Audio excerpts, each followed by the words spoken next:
Today, we are going to be talking about one of the builds that have changed my account the most out of any that I have done, and I'm going to be talking about how you can actually utilize this particular strategy on your account as well. Now, a quick caveat, the champion that I'm showcasing, or the champion that I'm talking about this build on, is going to be a Void legendary champion, debatably one of the best in the entire game. So obviously not a lot of players are going to have this champion, but the same strategies and ideas will transcend rarity. So you can really just apply this to any other legendary champions, certainly mythical champions if you have them, or even epic champions that are fulfilling this same role. So just keep that in mind. And the champion that I'm going to be talking about is Marichka. Marichka the Unbreakable, an absolutely fantastic champion.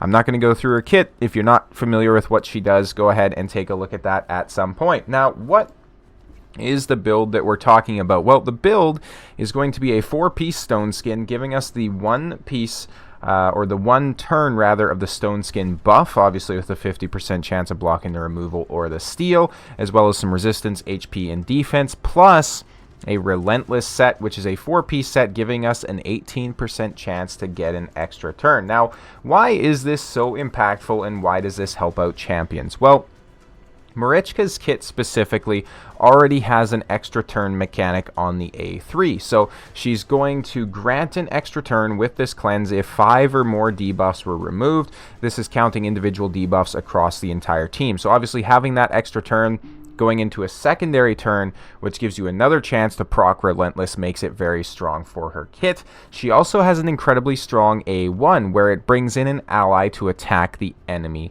champion, right? Whoever you're targeting. In this case, if you have Taurus on the same team, it's always going to bring Taurus, and Taurus has a very strong A1 where he has a turn meter fill as well as decrease attack, right? So incredibly strong combination. This is very strong for getting around something like, for example, UDK, right? Because you can have Marichka go in, target whoever you want to hit, say, for example, a Sun Wukong. Now Taurus is going to go in and smack him twice, potentially place a decrease attack, fill your turn meter, and also potentially kill that champion that you targeted. So incredibly strong build, and I am not kidding. I'm not being hyperbolic when I say that this build has definitely changed my account, especially inside the PvP sphere. And the reason for that is when you have extra turns coming in from incredibly strong support champions like Marichka, and we will go over potential substitutions here in the future, it's going to potentially sway the battle in your favor. So there's been a lot of times where there was a pesky Rotos on the enemy team, or there was a pesky UDK, or a Sifi, or a Duchess, or something like that that just would not die, and the record I think I've seen so far was like 5 turns in a row by my Marichka, where I was just able to keep A1ing, filling my turn meter, getting those extra turns, just keeping on sending Taurus into that enemy champion, which is so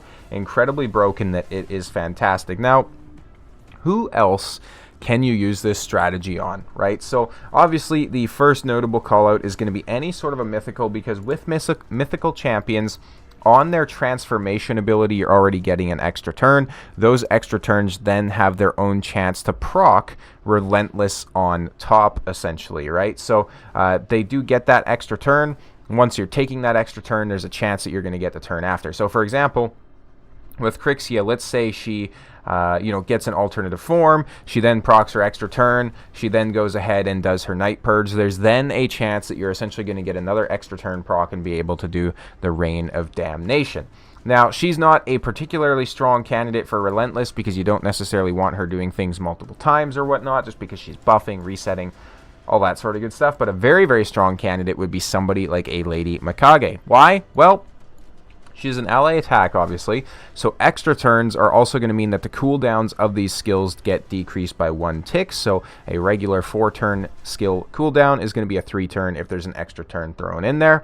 And then she also has an ally attack, very similar to Marichka, on the A1. And she has some very strong champions that you can bring on this ally attack as well. So, for example, if we go and take a look at the Shadowkin, one of the most notable examples is going to be Ninja, where you can be using him in Chimera, you can be using him in Hydra. Zenogre Blademaster is another fantastic DPS that can definitely do some damage there. And then also, perhaps most impactfully, is going to be Harima, right?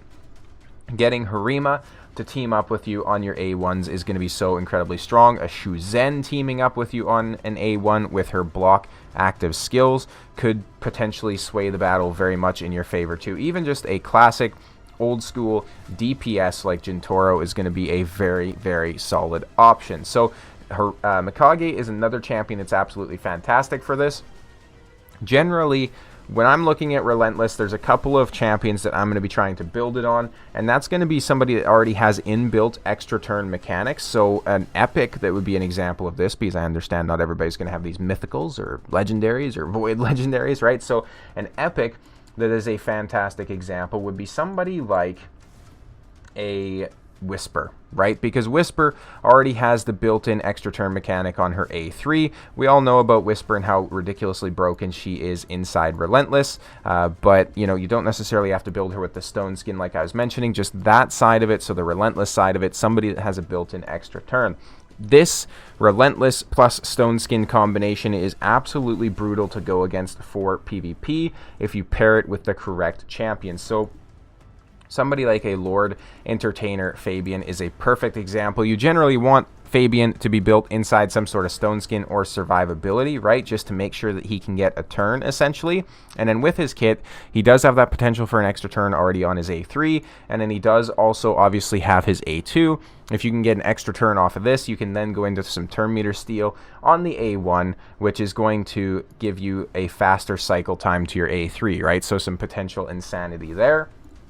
We have a Marius who is going to be absolutely fantastic with all of his extra turn capabilities as well. If you build him out inside Relentless and Stone Skin for Arena, that's going to be a very scary build. People, we are at the point in the game where ignore defense effects are not as important as they once were, right? And that might be a controversial statement because you do need to ignore defense, let's be perfectly clear.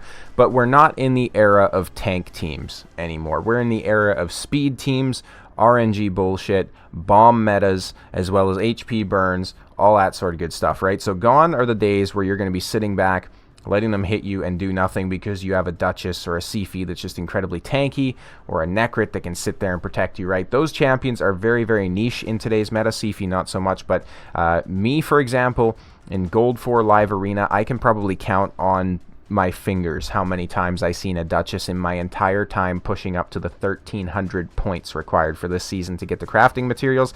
So that says a lot. Duchess is definitely not as meta as she once was inside PvP, right? So defense ignoring is not as strong as it used to be because you're going to have a lot more champions on the enemy team that are arbiters, Arbaeuses, you know, Sun Wukongs, Georgids, somebody like a Siegfried who's not really inbuilt tanky, right? So you don't necessarily need those ignore defense capabilities. And to kind of prove that and show you what I'm saying, my Taurus is built inside 4-piece stone skin and whatever other gear I could put on him. He does not have savage, lethal, nothing, right? No cruel, and he does perfectly fine. He does big numbers inside PvP. Obviously, somebody like a Sun Wukong, build him out for damage, right? He's a bit of an exception, but essentially all that is to say that you can still very viably use damage dealers inside Stone Skin and Relentless, right? Especially, again, like a Marius or something like that. But another champion type that it's very powerful on is going to be somebody like a Pythion, because Pythion has the AoE Revive. Then he also has an AoE Cleanse, Heal, and block debuffs, along with a passive that mitigates how much damage you're getting taken, depending on how many buffs are on the team, right? So if you envision you have a high resistance Pythion who's just kind of sitting there soaking up, you know, some bomb debuffs or some HP burns from like a Gizmak or something like that, right? And then he comes in and he revives, and then he goes straight into an extra turn on his A2, and there are definitely relics that can do this same thing, by the way. So, you know, for example, the Chrono Cube can do the same kind of thing as a guaranteed Relentless, but just having the option to potentially trigger this on your champions is so incredibly strong. It can also be useful for somebody like a Harima, right? If you go in with your A2 on Harima, you kill somebody, she's going to trigger her A3. If you get an extra turn, you then get to go again with her A3, and I don't think there's going to be many teams out there that can survive that level of DPS being thrown at them, especially if you're able to strip off like a Stone Skin or something like that.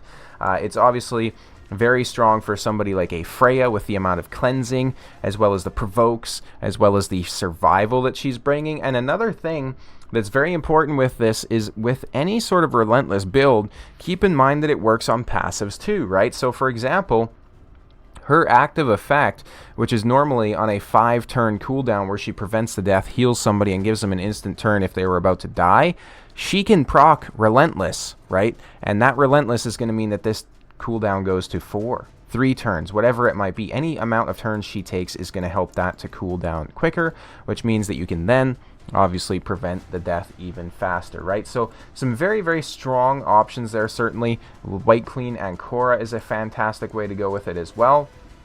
Certainly somebody like Lammasu, who's bringing a lot of utility to your team, could be very, very strong. Nishak obviously could be very, very strong inside Relentless as well. This video is essentially just a long-winded showcase for the absolute power of Relentless in today's meta.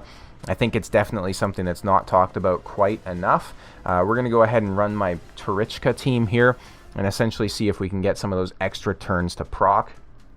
And then essentially just show you that hey, the damage being output by this team still is perfectly fine. Now, as you'll see on my champions, it did get stripped off there, unfortunately, but I have the heart on my Marichka, which is now placing the essentially the buff on the team that reflects the damage there, which is pretty cool.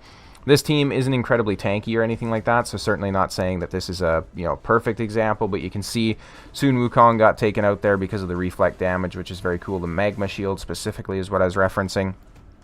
Let's go ahead and try a bit more of a scary team like this, because they might actually survive longer against us, which will give us more of a chance to get those extra turns in, right? So another thing I didn't actually mention yet, but having Relentless on your champions can very much help to counter cooldown effects, right? And the reason for that is obviously, again, like I mentioned, if your cooldowns are decreasing from the turns you take, that's going to help you cycle around to your other abilities far quicker. So with Marichka, for example, especially since she's bringing in the Taurus, he's going to also then fill the turn meter of everybody else on the team by like 10%, which means that everybody else is cycling their turns faster in turn as well, which is absolutely fantastic. I really want to see some extra turn procs here come in from the Marichka. There's an extra turn proc, so you can see we have Taurus go in, we have him take out the Warlord, and then you see, and we were locked out the last time from our A2, and we couldn't heal. We get an extra turn coming in once again, and now we can do our A3 if we want to, or just go in again with a Taurus A1, right? So you can really start to see the impact of those extra turns proccing, and it is all just RNG, but at the end of the day, that's kind of where our meta is right now. So you gotta make do with what you have, right? So we get another extra turn coming in from the Marichka, and the Nice does actually transform, but he's not really going to get a chance to do a whole lot because we have Taurus come in, smack him up a little bit. He attacks us. That's whatever. We get the counter attack with Taurus, and that was what, like 4 or 5 extra turns in that battle on its own with Marichka.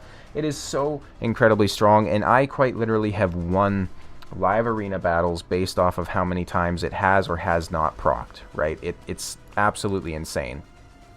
And with her A2, she has no extra turn capabilities on that skill, so obviously when you've seen it proccing in the last fight, that had nothing to do with inbuilt kit or anything like that. It was simply just the Relentless activating, essentially. And I think Relentless is one of those gear sets that's kind of forgotten by a lot of players because it's, obviously a little bit of a pay-to-win set at the end of the day, considering that you have to win, tournaments to get it. So a lot of times players might not end up using it just because it's not something that's in the forefront of your mind, right? When you're building out a champion, you're not necessarily thinking, well, how can I put them into Relentless in a lot of cases? And I want to shed some light on this gear set because of its capabilities. So if you're struggling to push inside Live Arena, if you're struggling to push inside Classic Arena, maybe try out some of these builds and just see what is possible for your particular account. And then obviously, in my case at least, for example, right, like I didn't have the strongest Relentless gear because I haven't sat here and purposely won. We get an extra turn there, by the way, so we can go in and take out Uko and make sure he can't revive, and we didn't quite take him out, but we were close. Now he's taken out, but I didn't go in and farm all these tournaments and stuff like I probably should have been, so I didn't have really good Relentless gear, but having the combination of Relentless with Stone Skin means that some of my Relentless gear can be a little bit more shabby, and it's still going to work perfectly fine. So if I click through some of this gear, you'll see that it's not necessarily built out, or it's not necessarily optimized for a champion like Marichka, right? Like a support champion, like an attack roll on this, like really, like having a, this piece is actually really good. This piece here, though, having a flat defense as well as flat attack on here is pretty terrible. Over here, having attack percentage obviously is not necessarily what we'd want on her, but it still gets the job done, and I'm still ranked quite high inside the live arena as of right now. So my ranking overall, I'm sitting at 4,400 in the world, which is not too terrible, I suppose. And then I was able to push up to 1,359 points. So I don't think I'm going to be, ranking in the top 100 by any means, but certainly not, probably not even close, honestly. But that being said, I hope this is some good food for thought for anybody who might be trying to build some of their champions. As always, thank you guys so much for watching. I'll see you next time.